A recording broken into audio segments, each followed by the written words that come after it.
Hello everyone, welcome to our YouTube channel. बेटा आज हम पढ़ेंगे सेल के बारे में और सेल के बाद पढ़ेंगे हम विद्युत अपघटनी सेल के बारे में और फिर पढ़ेंगे फैराडे के विद्युत अपघटन के नियम। तो हम स्टार्ट करते हैं सेल से। क्या पढ़ेंगे हम? सेल। बेटा अब आप छोटी क्लासों में पढ़ते आए हो सेल क्या होता है। जनरली देखो तो छोटी क्लासों में लिखा होता है कि दो इलेक्ट्रोडों के संयोजन को हम क्या बोलते हैं? सेल बोलते हैं। छोटी क्लासेस में ये लिखा होता है, लेकिन अब यहाँ पर हम क्या है डेफिनेशन को थोड़ा चेंज कर देते हैं। चाहे तो वो भी लिख सकते हैं, लेकिन थोड़ा चेंज कर दो तो ज़्यादा बेटर है। क्या हम यहाँ पर मानने वाले हैं? सेल क्या होता है? कोई भी साधन हो सकता है, साधन मतलब युक्ति हो सकती है या इक्विपमेंट हो सकता है। कोई भी साधन, युक्ति या इक्विपमेंट जिसके द्वारा विद्युत ऊर्जा को रासायनिक ऊर्जा में और रासायनिक ऊर्जा को विद्युत ऊर्जा में परिवर्तित किया जाता है, वो क्या कहलाता है? हमारा सेल कहलाता है। समझ के बात को? क्या होता है? वह युक्ति या साधन, वह युक्ति या साधन जो वैद्युत ऊर्जा को रासायनिक ऊर्जा में व रासायनिक ऊर्जा को वैद्युत ऊर्जा में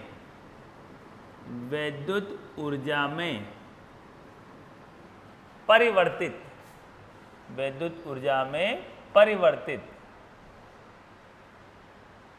करते हैं या करती है, सेल कहलाते हैं। ठीक है। अब बेटा सेल होते हैं दो प्रकार के। ठीक है, एक तो होता है विद्युत अपघटनी सेल और एक होता है विद्युत रासायनिक सेल।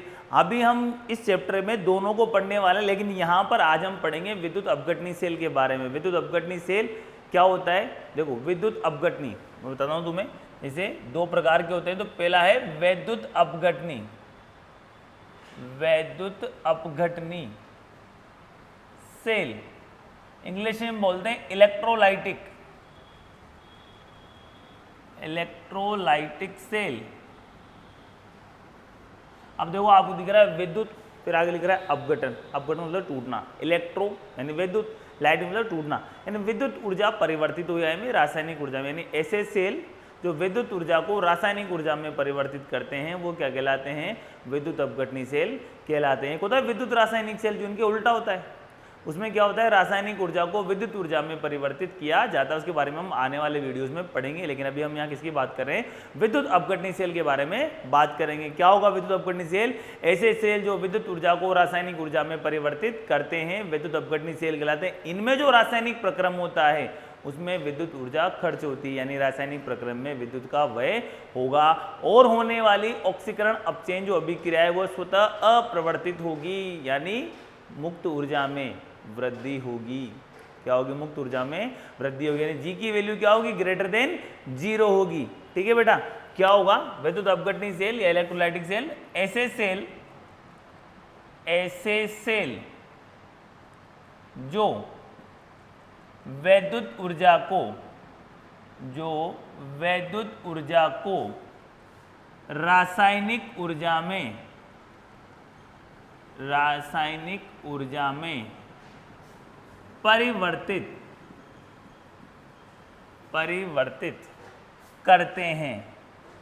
में परिवर्तित करते हैं वैद्युत अपघटनी सेल कहलाते हैं।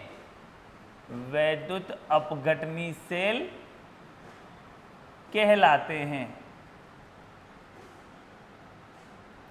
अब देखो, सबसे पहली बात तो विद्युत अपघटन क्या होता है?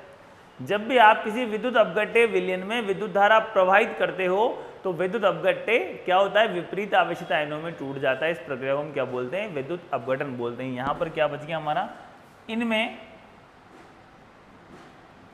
विद्युत ऊर्जा या विद्युत के व्यय से, या विद्युत ऊर्जा के व्यय से लिख सकते हो, व्यय से रासायनिक प्रक्रम संपन्न होते हैं तथा इनमें होने वाली ऑक्सीकरण व अपचयन, यानी रेडॉक्स रिएक्शन की बात करें, ऑक्सीकरण व अपचयन अभिक्रिया स्वतः अप्रवर्तित होती है, अर्थात इनमें मुक्त ऊर्जा के मान में क्या होगी, वृद्धि होगी, यानी जी की वैल्यू क्या होगी, ग्रेटर देन 0 होगी। अब हम बात करते हैं वैद्युत अपघटन की, वो मैं तुम्हें बताऊंगा वैद्युत अपघटन क्या होता है। मैं इसके लिए आपके लिए एक डायग्राम बनाता हूँ। चलो, ये हमारा एक सेल बना लेते हैं हम लोग, हमने सेल बना लिया, इसमें हम इलेक्ट्रोड लगा देते हैं। चलो, आपके लिए मैंने देखो, इसमें विद्युत अपघट्य विलीन बनना है, लेकिन इलेक्ट्रोड पहले लगा रहा हूँ, इलेक्ट्रोड के अंदर भी भरा हुआ दिखता है नीचे, ठीक है। ये हमने क्या कर दिया, एक रेड कलर का इलेक्ट्रोड बना दिया, इधर भी क्या बना दिया, एक लाल कलर का इलेक्ट्रोड बना दिया। देखो वीडियो में अगर कलर नहीं दिख रहा हो तो मैं पहले बता दूं, मैंने लाल कलर से बनाया है इसको, ठीक है। किससे बनाया है, लाल कलर से इसको बनाया हुआ है। अगर नहीं दिख रहा हो तो अब मैं उसका क्या कर सकता हूँ, ठीक है बेटा। कहीं से बनाए, दोनों इलेक्ट्रोड रेड कलर से बनाए हुए हैं। ये हमारा पूरा रेड कलर कर दिया मैंने इसके ऊपर, ठीक है बेटा। इधर भी मैं इसको बना देता हूँ, ये पूरा रेड कलर से बन गया आपके पास।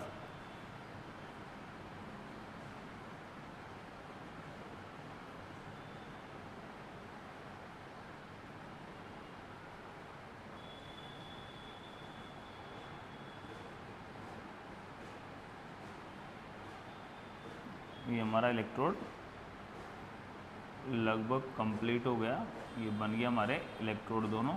अब हम क्या करते हैं, इनको बैटरी से जोड़ देते हैं। किससे जोड़ देते हैं, बैटरी से जोड़ देते हैं। एक को बैटरी के धन सिरे से जोड़ेंगे और एक को बैटरी के ऋण सिरे से जोड़ेंगे, ठीक है। ये बैटरी का धन सिरा है, ये ऋण सिरा है। जिसको धन सिरे जोड़ेंगे वो कहलाएगा एनोड, और जिसको ऋण सिरे जोड़ेंगे वो क्या कहलाएगा, कैथोड, ठीक बेटा। अब देखो हमें करना क्या था वैसे तो, कि एक पात्र लेना था, इस पात्र में क्या करना था, विद्युत अपघट्य विलीन भरना था। तो हमने नहीं भरा तो हम भर देते हैं साहब, ये हमने विद्युत अपघट्य विलीन इसके अंदर भर दिया।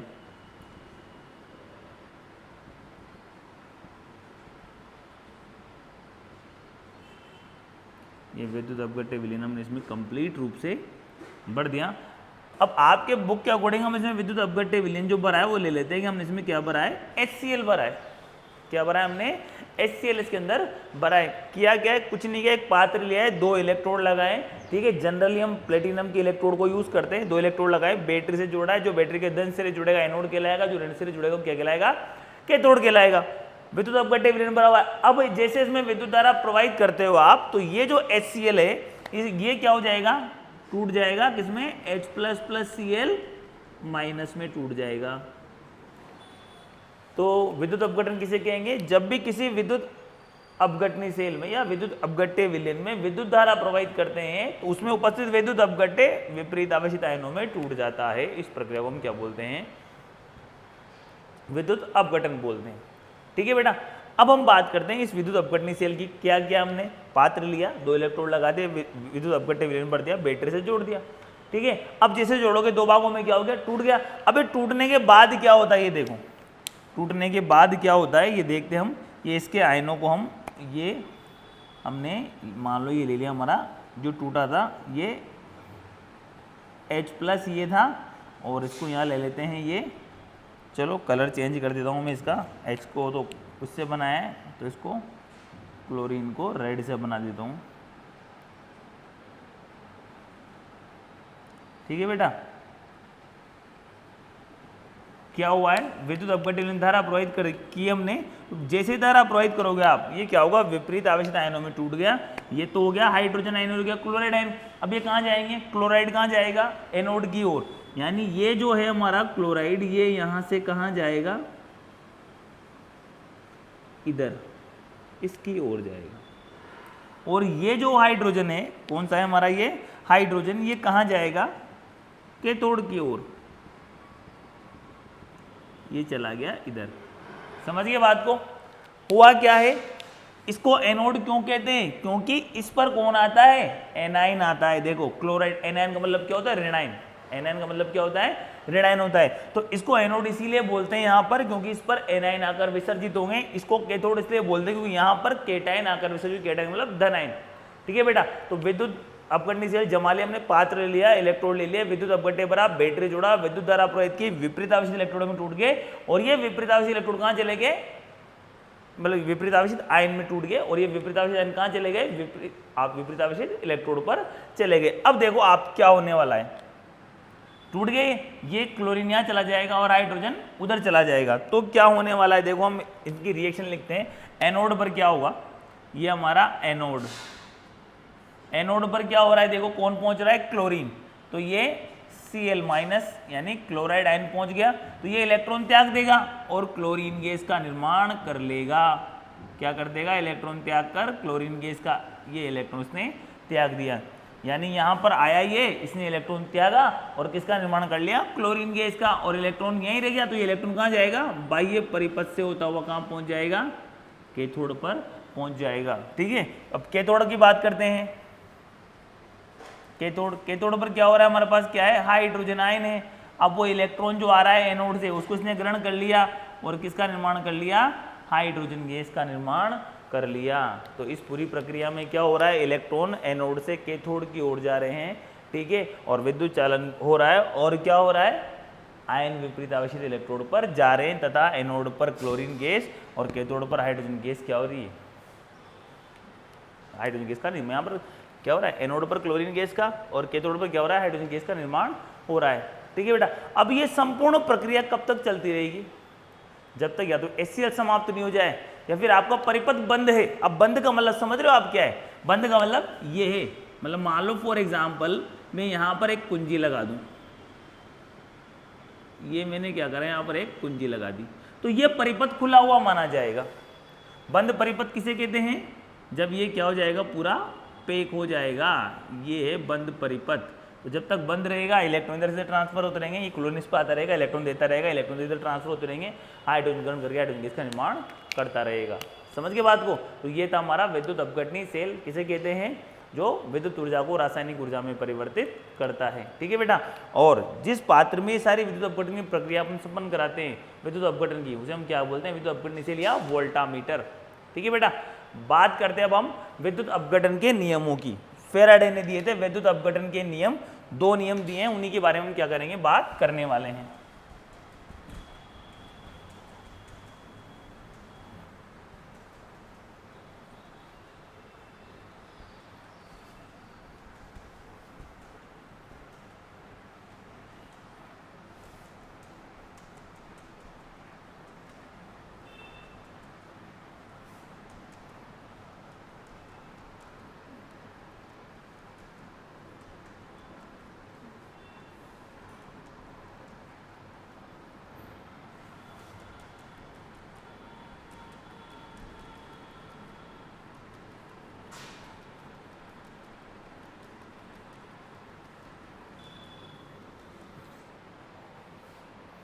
किसकी बात करेंगे अपन? फेराडे के विद्युत अपघटन के नियम। फेराडे के विद्युत अपघटन के नियम, 2 नियम है बेटा इसके। फेराडे के विद्युत अपघटन कितने नियम है? 2 नियम, यानी फेराडे के विद्युत अपघटन का प्रथम नियम, फेराडे के विद्युत अपघटन का द्वितीय नियम। ठीक है, बात करते हैं प्रथम नियम की। ये प्रथम नियम,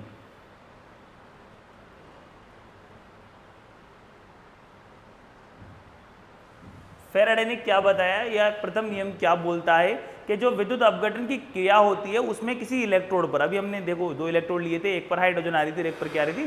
क्लोरीन आ रही थी ना। तो कितनी मात्रा में आएगी वो कैसे हमें पता चलेगा?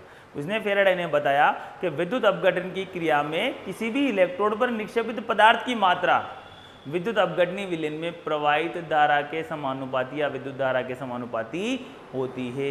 समझ के बात हुई ना? आप जितनी ज़्यादा विद्युत धारा प्रवाहित करोगे उसके अनुसार क्या होगा? वहाँ पर पदार्थ क्या होने वाला है? निक्षेपित होने वाला है। समझ के बात? क्या बोला फेराडे ने कि विद्युत अपघटन की क्रिया में किसी भी इलेक्ट्रोड पर निक्षेपित पदार्थ की मात्रा विद्युत अपघटनी विलयन में प्रवाहित धारा के समानुपाती होगी या विद्युत धारा के समानुपाती होगी। अभी हमने आपको बताया था ना वैसे क्लोरिनोनाइड जो निक्षेपित हो वैसे ये क्या बताया इसने, इसके अनुसार, ये इसके अनुसार विद्युत अपघटन की क्रिया में किसी इलेक्ट्रोड पर निक्षेपित पदार्थ, किसी इलेक्ट्रोड पर निक्षेपित पदार्थ की मात्रा, किसी इलेक्ट्रोड पर निक्षेपित पदार्थ की मात्रा विद्युत अपघटनी विलयन में प्रवाहित धारा के समानुपाती होती है। समझ गए बात को? अगर हम मान ले, ठीक है, ये माना Q कूलाम आवेश प्रवाहित करने पर, Q कूलाम आवेश प्रवाहित करने पर स्मॉल m ग्राम मात्रा या पदार्थ की स्मॉल m ग्राम मात्रा लिख दें,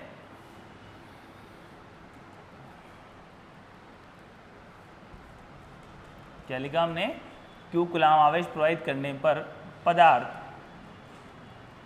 की स्मॉल m ग्राम मात्रा इलेक्ट्रोड पर निक्षेपित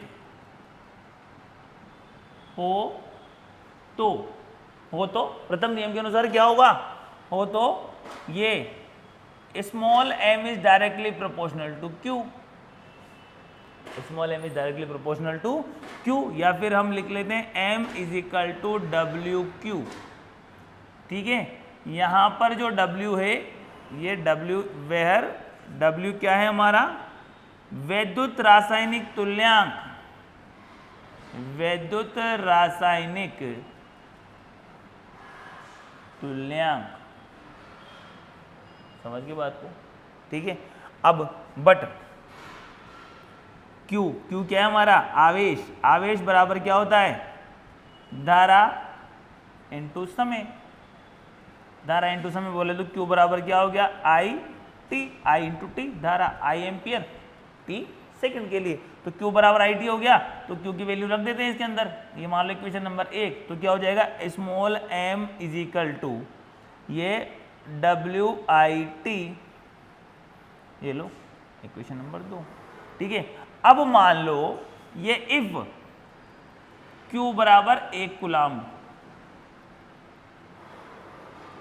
1 कूलाम हो तो m बराबर W हो गया ना, यानी 1 कूलाम आवेश को प्रवाहित करो, अगर विद्युत अपघटनी विलयन में 1 कूलाम आवेश को प्रवाहित करो तो इलेक्ट्रोड पर निक्षेपित होने वाले पदार्थ की मात्रा ही क्या कहलाती है, उसकी वैद्युत रासायनिक तुल्यांक कहलाती है। चलो चेंज कर देते हैं, यहाँ आ जाते हैं, ये तो हो ही गया, या और मतलब या ये I is equal to 1 ampere and T बराबर 1 सेकेंड, I बराबर 1 एम्पियर हो, T बराबर 1 सेकेंड हो, तब भी क्या होगा, दोनों ही कंडीशन में क्या होगा, M बराबर W होगा। यानी हम क्या बोल सकते हैं, 1 एम्पियर की धारा को 1 सेकंड तक विद्युत अपघटनी विलयन में प्रवाहित करने पर इलेक्ट्रोड पर निक्षेपित होने वाले पदार्थ की जो मात्रा होगी वही क्या कहलाएगी, उसकी वैद्युत रासायनिक तुल्यांक कहलाएगी। क्या हो गया बेटा, देखो ये अतः 1 एम्पियर धारा को 1 सेकंड तक वैद्युत अपघटनी विलयन में, इस दोनों का मतलब क्या है, ये दोनों को बोला क्या बोल सकते हैं, 1 कूलाम, 1 एम्पियर विद्युत धारा को 1 सेकंड तक, यानी आप चाहो तो यहाँ लिख सकते हो ब्रैकेट में 1 कूलाम आवेश प्रवाहित करने पर, विलयन में प्रवाहित करने पर प्रवाहित करने पर इलेक्ट्रोड पर निक्षेपित पदार्थ की मात्रा ही उसका विद्युत रासायनिक तुल्यांक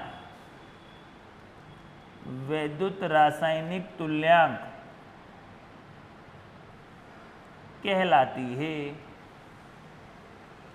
समझ गए बात को? ठीक है ना। अब हम बात करते हैं इसके द्वितीय नियम की। ये तो प्रथम नियम था, वो हो गया।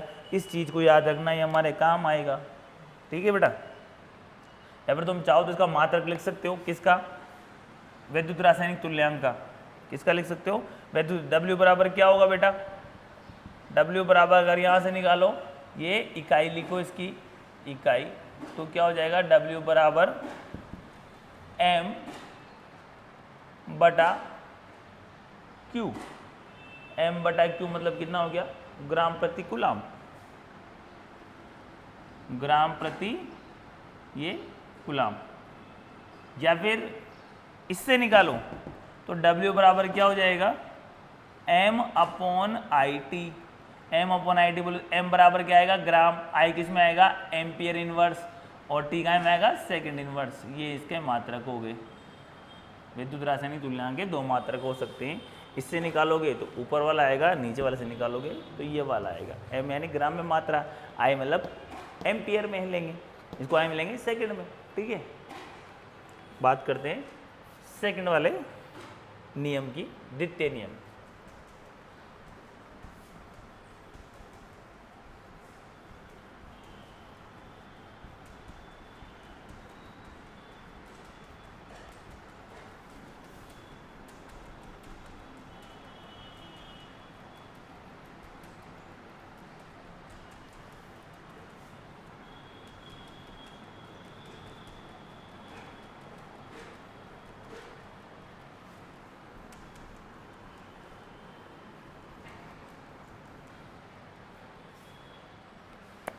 क्या आ गया?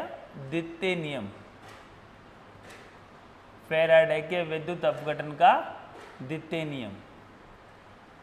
बेटा द्वितीय नियम क्या बोलता है? ये बताता है अगर आप विद्युत धारा की समान मात्रा अलग अलग विद्युत अपघट्य विलयन में प्रवाहित करो तो उनमें जो इलेक्ट्रोड होंगे उन पर निक्षेपित पदार्थ की मात्राएं पदार्थ के तुल्यांकी भार के समानुपाती होगी। समझ गए बात को? क्या बोला इसने? यदि विद्युत धारा की समान मात्रा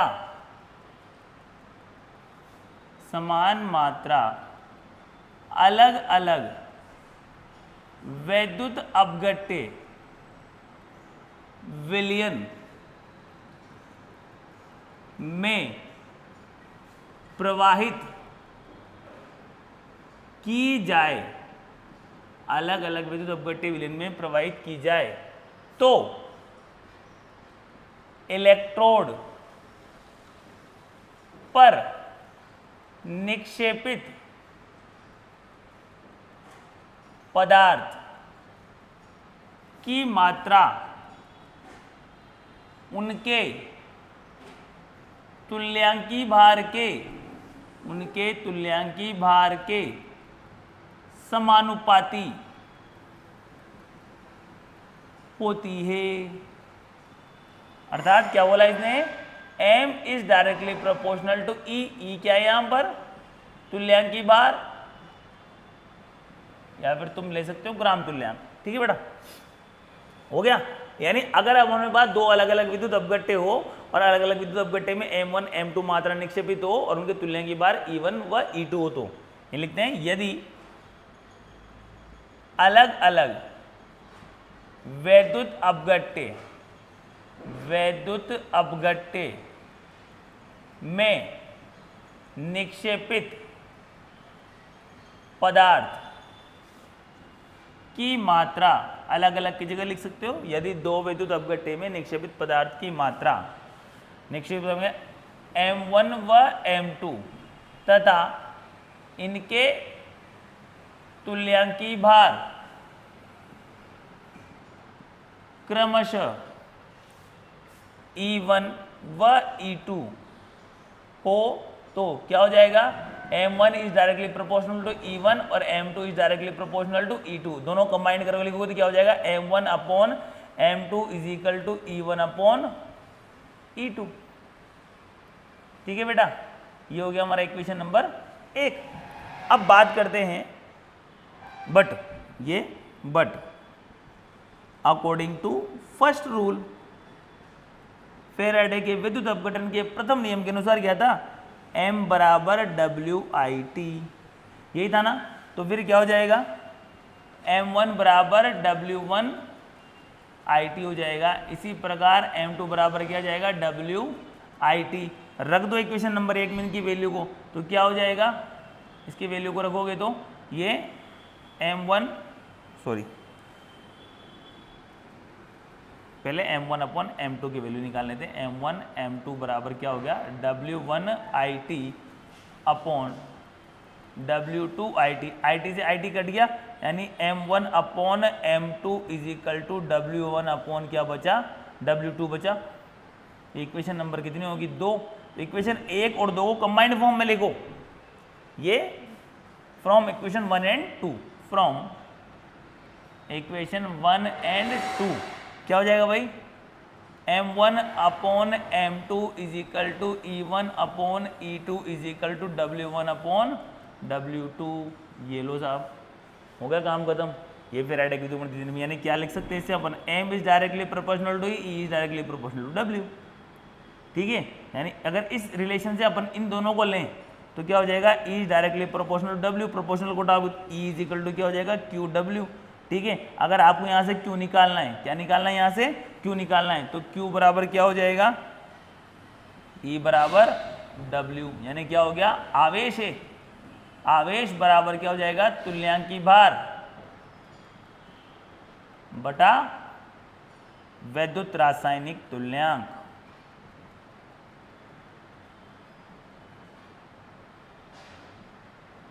यानी हम इस फॉर्मूले से उस आवेश की मात्रा निकाल सकते हैं जिससे हमें 1 ग्राम तुल्यांक की बार या 1 ग्राम तुल्यांक पदार्थ निक्षेपित होता हो। ठीक है, चलो आगे बात करते हैं। अभी इसको यहाँ से मिटा देता हूँ मैं।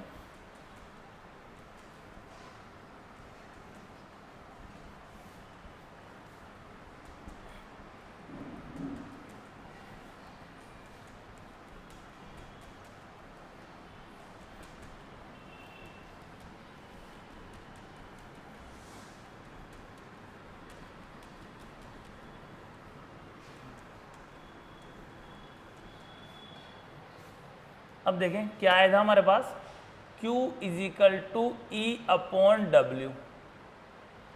अब तुल्यांक के बार तुम निकाल लेते हैं कैसे, कि कोई भी पदार्थ कितने आयन त्याग रहा है, मतलब कितने इलेक्ट्रॉन त्याग रहा है या ग्रहण कर रहा है, उसके बेस पर उसके जो एटॉमिक वेट होता है उसमें उसको डिवाइड करके हम उसका क्या करते हैं, तुल्यांक के बार निकाल लेते हैं। ये कैसे निकालते हैं, वैद्युत रासायनिक तुल्यांक, वही प्रैक्टिकल वैल्यू है, 1 एम्पियर विद्युत धारा को प्रोवाइड करनी 1 सेकंड तक, तो कितनी मात्रा प्रोवाइड निक्षेपित होगी वो उसकी मात्रा होगी। एग्जाम्पल की बात करें अपन, अगर प्रैक्टिकल रूप से बात करें तो ये एग्जाम्पल Ag के लिए W की जो वैल्यू होती है, यानी Ag के लिए जो विद्युत रासायनिक तुल्यांक होता है उसकी जो वैल्यू होती है वो होती 0.001180। इसी प्रकार हमारे पास अगर आप हाइड्रोजन ले लो तो हाइड्रोजन के लिए W की जो वैल्यू यानी विद्युत रासायनिक तुल्यांक की जो वैल्यू होती है वो होती 0.401036।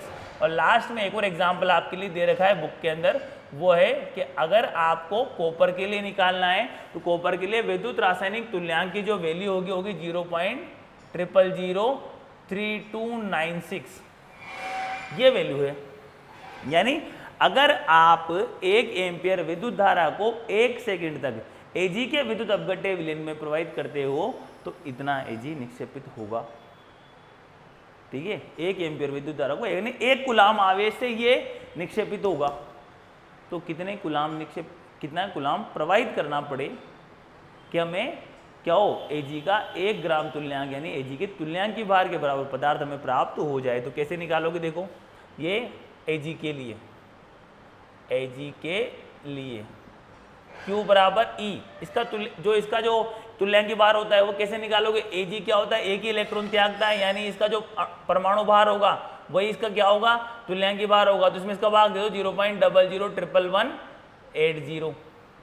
अब जो मान हमारे पास आएगा उतने आवेश को प्रोवाइड करने पर इतनी मात्रा क्या हो जाएगी, 1 ग्राम तुल्यांक मात्रा या फिर 1 तुल्यांक भार के बराबर मात्रा हमारी क्या हो जाएगी, निक्षेपित हो जाएगी। अब ये वैल्यू आएगी 6493 कूलाम। इसी प्रकार आप किसके लिए निकालोगे, हाइड्रोजन के लिए, ये हाइड्रोजन के लिए वही 1 एम्पियर विद्युत धारा को 1 सेकंड तक प्रोवाइड करने पर इतनी हाइड्रोजन क्या होती है, निर्माण होती है, निक्षेपित होती है। मान लो आप किसके ऊपर, वहां पर कैथोड के ऊपर। अब देखो बात करते हैं कितनी में, 1 होगी। तो अब तुम्हें पता है हाइड्रोजन भी 1 इलेक्ट्रॉन त्यागता है, ठीक है। तो उसका जो क्या होगा, एटॉमिक वेट होगा, उसका क्या होगा, तुल्यांक भार होगा। अब इसमें भाग देना है किसका, 0.001036। जब आप इसको डिवाइड करोगे तो इसमें जब भाग दोगे आप तो ये आएगा 96,525 कूलाम। इसी प्रकार हमारे पास क्या बचा, कॉपर, ये कॉपर के लिए ये Q बराबर, अब कॉपर 2 इलेक्ट्रॉन त्याग देता है तो इसका तुल्यांक भार क्या होगा, इसके परमाणु भार से आधा होगा। परमाणु भार होता है 63.546। कितना होता है इसका कॉपर का एटॉमिक 63.546। अब इसका हमें क्या निकालना है, क्या निकालना है, तुल्यांक भार। तो 2 से भाग दे देंगे, आएगा लगभग 31.8। 31.8 में किसका भाग देना है अपन को, लास्ट वाले का, ये 0.003296। जब इसको हम डिवाइड करेंगे, जब हम इसको क्या कर रहे हैं, डिवाइड कर रहे हैं, तो आएगा हमारे पास 96,567 कूलाम।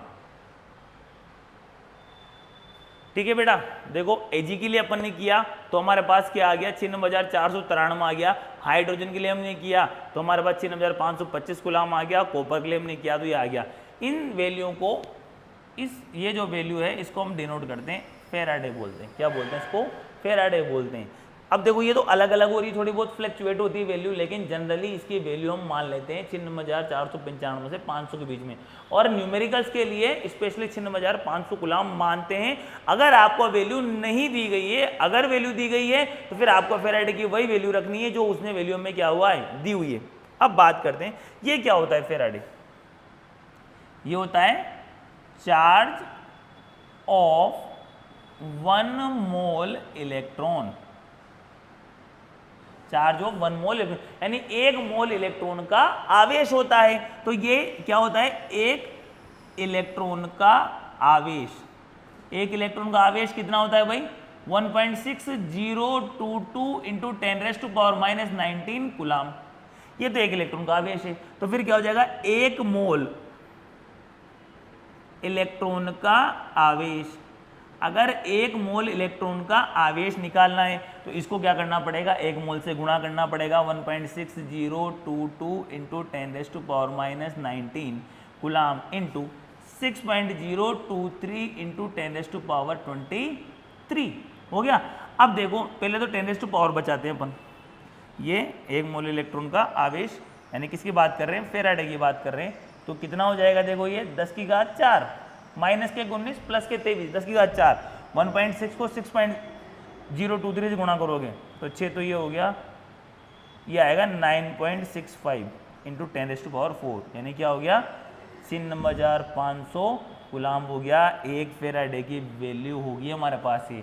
और न्यूमेरिकल में हमें इसी को रखना है, लेकिन कब, जब उसने हमें 1 फेराडे की वैल्यू नहीं दी हो। अगर उसने दी हो तो फिर हमें क्या करना पड़ेगा, उसने जो वैल्यू दी है वो रखनी पड़ेगी।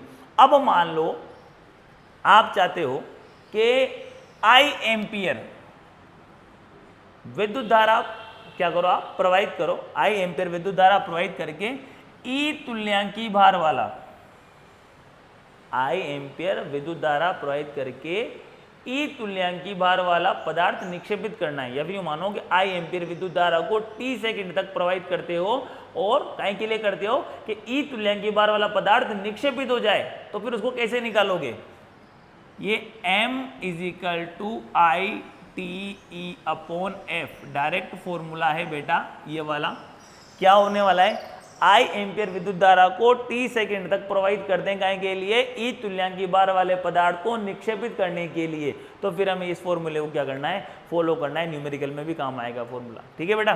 तो ये हमारा विद्युत अपघटन का द्वितीय नियम भी खत्म हो चुका। अब हम बात करेंगे इस सवाल की, एक ही न्यूमेरिकल इस पे बेस्ड तुम्हारी बुक के अंदर, और वो 2-3 बार पूछा जा चुका है माध्यमिक शिक्षा बोर्ड में, फिर भी पूछा जा सकता है। इंपॉर्टेंट है, ध्यान रखना इस बात को। वैल्यू भी चेंज नहीं होती जब वो न्यूमेरिकल आता है, ठीक है।